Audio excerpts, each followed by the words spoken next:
Hello, I'm Teacher Joanne and welcome to my class. In today's video, we'll be looking at the sound Q. The name for this letter is Q and the sound it makes is Q. Let's look at some words that start with this sound. Q is for queen.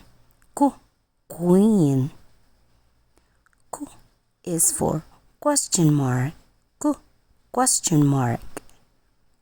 Q is for quiet. Q, quiet.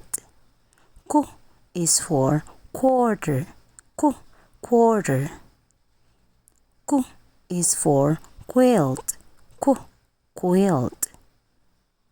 That's our words for today. Thank you for watching. Goodbye.